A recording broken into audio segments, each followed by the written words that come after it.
Percobaan kali ini saya sudah menyiapkan ada 4 buah gelas yang berisi macam-macam larutan. Yang pertama ada larutan yang berisi air putih, larutan gula, larutan garam, dan juga minyak goreng. Dan masing-masing larutan nanti saya akan campurkan dengan sel darah manusia. Ini adalah darah manusia yang sudah ambil menggunakan jarum suntik. Nah, lalu saya akan teteskan pertama kali pada larutan yang pertama, yaitu air putih. Kalau kita perhatikan di sini darah dengan air putih langsung akan larut. Bahkan ini saya siapkan ada batang pengaduk, saya akan aduk sampai dengan merata, dan di bagian batang pengaduknya pun juga tampak bersih, tidak ada darah yang menempel. Ini artinya darah dengan air dia akan terlarut sempurna. Lalu bagaimana dengan larutan gula? Saya akan teteskan darah pada larutan gula. Kalau kita bandingkan dengan air putih tadi, pada larutan gula ini sel darahnya tidak akan larut ke bawah, justru dia akan mengendap di bagian atas. Dan akan saya gunakan batang pengaduk. Nah, Anda bisa lihat ini beda sekali. Sel darahnya justru menempel pada batang pengaduk. Ini kenapa? Karena gula itu bersifat perlengketan. Berbeda dengan air putih tadi, batang pengaduknya bersih.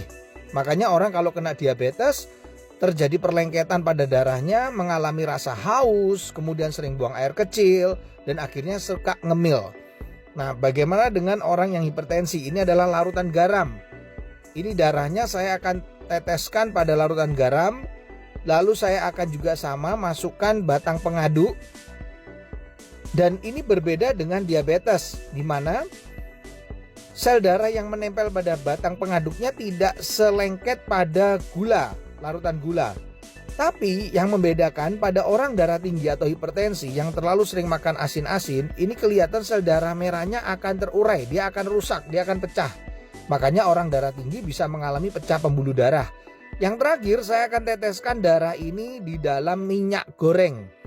Nah, kalau saya teteskan ini langsung bisa terlihat sel darahnya nggak bisa larut, tidak juga ya mengendap di bagian atas, tapi justru menggumpal-gumpal.